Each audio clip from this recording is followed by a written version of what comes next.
Bienvenue dans le podcast des audacieux normands par la Caisse d'épargne Normandie. Notre objectif est simple, vous inspirer, vous donner envie d'entreprendre, bref d'être audacieux. Nous partons à la rencontre des Normandes et Normands aux parcours incroyables pour faire découvrir leur passion. Timothée Paulet est avec nous aujourd'hui pour parler de son expérience de skipper et de la Transat Jacques Vabre. Forcément, nous sommes fiers, très fiers d'avoir un client comme Timothée, alors je commence sans plus attendre l'échange.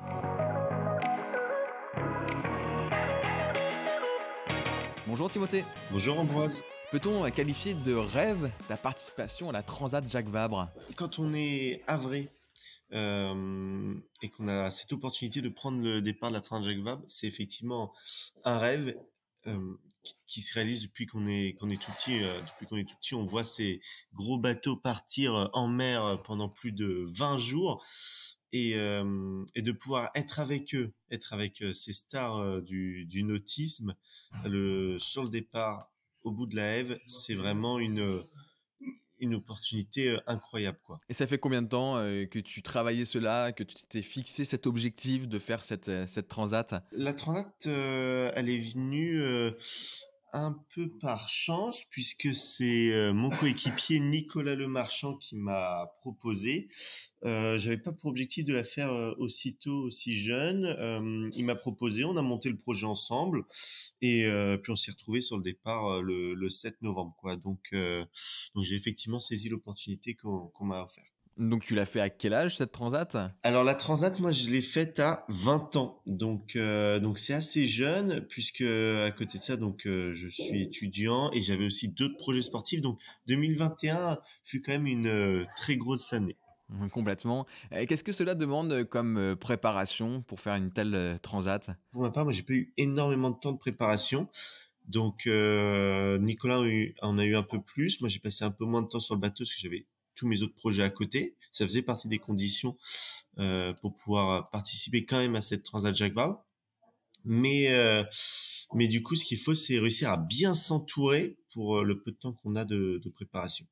Qu'est-ce qui t'a demandé le plus d'énergie, d'envie dans ta préparation, justement, des choses soit auxquelles tu t'attendais pas, soit qui sont pas, peut-être naturelles, spontanées, et qui t'a demandé de repousser tes limites ? Alors, la Transat Jacques Vabre, il y a autant de difficultés dans la gestion de projet que sur l'eau, en mer pendant plusieurs jours. Et donc, si d'abord je peux parler de ma plus grosse difficulté sur la partie à terre, ça a été de trouver le bateau idéal, puisque ce projet Transat Jacques Vabre, c'était vraiment un projet d'amateur et d'apprentissage, et donc on avait potentiellement un peu moins de budget que les grosses équipes, évidemment, et donc il a fallu trouver un bateau là où la demande était très importante. Ça, c'est pour la partie à terre. Et la partie sur l'eau, ça a été de s'adapter à ce rythme de sommeil, puisque quand on est au large, on ne dort quasiment pas. On dort par tranche de 20 minutes toutes les 3 à 4 heures, donc c'est très peu.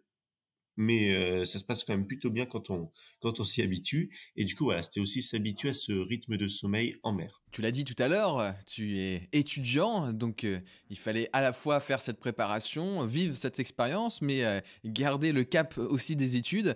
Comment as-tu réussi à mixer les deux ? Alors, on a la chance à l'IUT de pouvoir profiter d'un cursus sportif de haut niveau à l'IUT. C'est-à-dire qu'on a des aménagements scolaires et les professeurs sont très au courant, en tout cas, de ce qui se passe. Moi, quand j'ai su que j'allais faire la transat, je me suis quand même bien dit que il va falloir être assez transparent pour qu'eux aussi comprennent tout ce qui va se passer, quoi.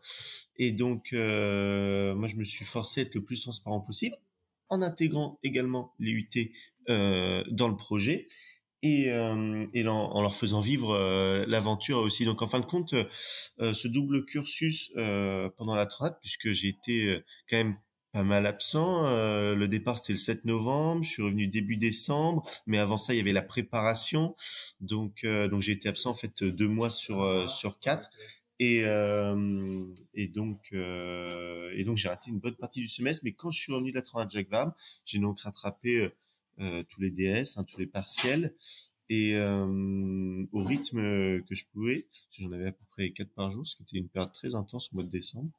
mais ça s'est hyper bien passé et les profs m'ont énormément soutenu, donc très très content. Tout à l'heure, tu nous as parlé de ton binôme. Est-ce que tu peux détailler avec qui tu as partagé cette course? Comment ça s'est passé, tout simplement? Alors exactement, donc Nicolas Lemarchand, il travaille chez Helvetia, qui est une compagnie d'assurance. Et donc ça fait très longtemps qu'on se connaît avec Nicolas. Bon, ça pourrait être mon père, hein, mais ça fait très longtemps qu'on se connaît et il m'a proposé du coup en novembre dernier, enfin lors du départ du Vendée Globe, novembre-décembre, de participer à cette Transat Jacques Vabre. Nicolas, il est bien plus posé qu'un jeune de 20 ans.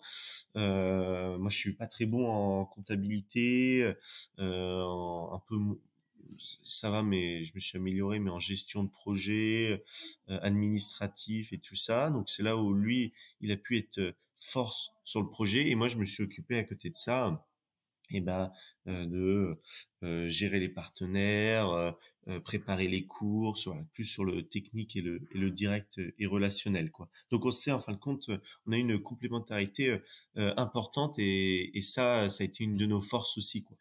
Ouais, c'est super de pouvoir avoir ce partage.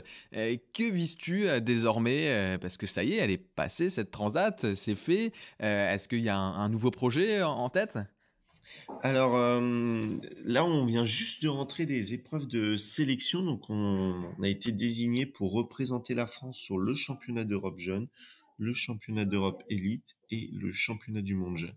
Donc ces épreuves auront lieu en juin et juillet. Donc déjà, l'objectif à court terme, c'est de ramener les médailles d'or à la France.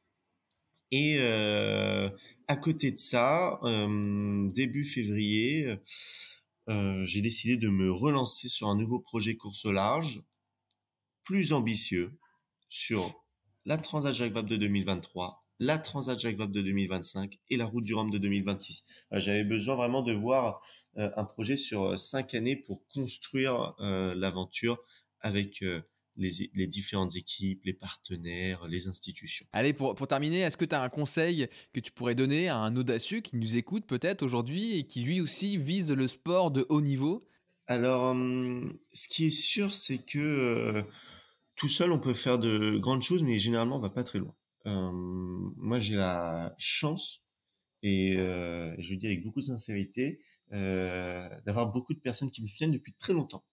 Alors évidemment, des fois ça change, que chacun peut avoir d'autres expériences aussi à venir, mais moi j'ai cette chance d'être énormément soutenu. Et donc, que ce soit d'ailleurs par la partie familiale, privée, ou que ce soit par les équipes techniques. Par exemple, là, moi je travaille avec Vincent Rustuel, qui est un photographe et réalisateur, euh, avec qui, sans aucune hésitation, je lui confie tout mon travail d'image.